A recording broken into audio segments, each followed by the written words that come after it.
E aí galera, salve salve, Kiko Loureiro aqui, mais um monólogo em um quarto de hotel perdido em algum lugar desse mundo. E agora, hoje eu estou em São José do Rio Preto, no estado de São Paulo, Brasil. E são quase meia-noite e eu estou aqui sozinho nesse quarto com essas paredes brancas, meio esquizofrênico, falando contra as paredes. Então eu vou falar um pouco com vocês agora.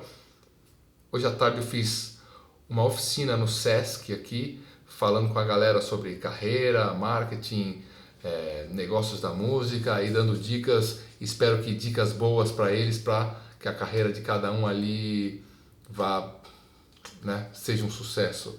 Então eu estava pensando em algumas coisas, lembrando de alguns casos, né, pensando em algumas coisas para poder falar aqui nesse monólogo, que eu quero muito fazer com mais constância, né?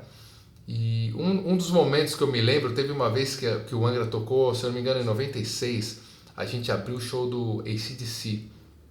E nessa abertura foi super confuso, obviamente, se abriu um show grande, a gente era super novo, estava com 20 e poucos anos, o estádio de Pacaembu lotado, 40 mil pessoas, aquele breu, assim, gigantescos, cabecinhas ali até que você, né, a perder de vista. E eu lembro que a gente tava naquele momento, entra, não entra, vai entrar tal. Eu tava com a minha guitarra e eu tinha aquele péssimo hábito, que eu não ligava para isso mesmo, porque eu ficava só estudando guitarra, ficava com as cordas ali, né, ali na tarraxa, todas espetando. E chegou o hold do Angus Young, ele estava ali, tranquilo, ele devia ter visto que a gente estava nervoso para entrar num palco daqueles, né? Uma grande oportunidade na nossa carreira de poder abrir o show do AC/DC. E ele veio com um alicate rapidinho assim, foi lá e cortou, deixou minha guitarra bonitinha, tinha um paninho, ajudou ali a dar uma limpada na guitarra e pegou um saco de palhetas gigantes assim do Angus Young e ofereceu para mim, quer pegar enquanto você quiser, pega aí, fica à vontade e tal. E foi uma atitude assim de fantástica que eu nunca esqueci, porque o cara não tinha nada a ver, podia estar cuidando das coisas dele, mas ele viu ali a gente, moleque, prestes a entrar numa situação muito marcante nas nossas vidas, e ele foi lá, queria fazer o melhor dele, e falou, pô, você não deixa a tua guitarra bonita, pelo menos, né, arrumadinha para você entrar no palco? E isso marcou muito porque é aquela atitude de você chegar antes, de você resolver um problema, mesmo que você não tenha nada a ver, mesmo que não seja a sua função. Você vê alguma coisa errada, você vê alguma coisa que está incompleta, você vê alguém com uma dificuldade, se você pode ajudar, vai e ajuda, resolve. Isso vai ajudar você, vai ajudar muito a sua carreira, com certeza, porque você vai criar uma empatia, uma simpatia com as pessoas com que você trabalha e dessa ajuda mútua que vai ser fundamental para que sua carreira seja uma carreira de sucesso e ela decole, porque as pessoas vão gostar muito de trabalhar com você, né? Então essas pequenas atitudes, criar esse hábito, né? Esse hábito virtuoso de estar sempre observando o que está acontecendo e ajudar a resolver problemas, mesmo que não seja da sua alçada, é fundamental. Agora, por exemplo, esse ano, uns meses atrás, agora em agosto, eu fiquei sabendo que a minha guitarra Ibanez, para uma grande felicidade minha, dos modelos de 2014, foi a mais vendida no Japão. E por causa disso, e a Ibanez é da cor vermelha, né? Por causa disso, então, eles resolveram lançar o modelo verde, que eu já tenho usado também, mas era só um protótipo.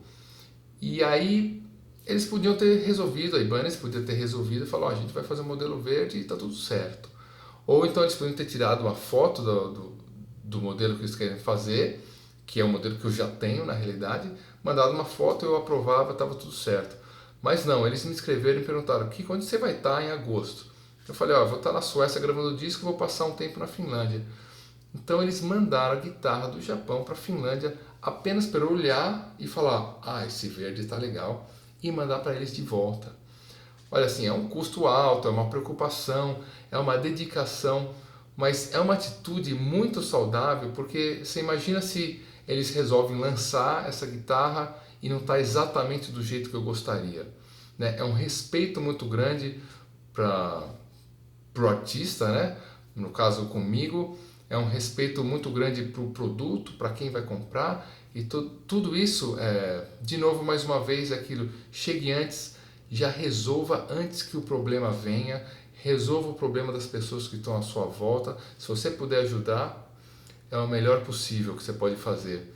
Agora há pouco tempo a gente também estava num festival na Colômbia e a galera do festival estava meio confuso ali no backstage, né?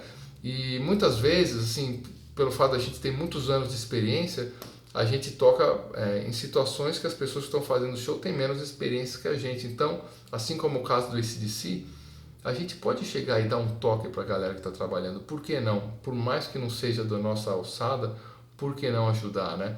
Então, assim, é muito importante você buscar ter esse tipo de atitude de chegar antes, criar uma surpresa boa, fazer alguma coisa de inesperada, de ajudar a pessoa que está próxima de você, um colega de trabalho, um cara da sua banda, alguém que você esteja trabalhando juntos. E com certeza a sua carreira só tem a melhorar e ser um sucesso. É isso aí. Nos vemos em breve e até um próximo monólogo aí do Kiko Loureiro. Um abraço aqui de São José do Rio Preto. Valeu!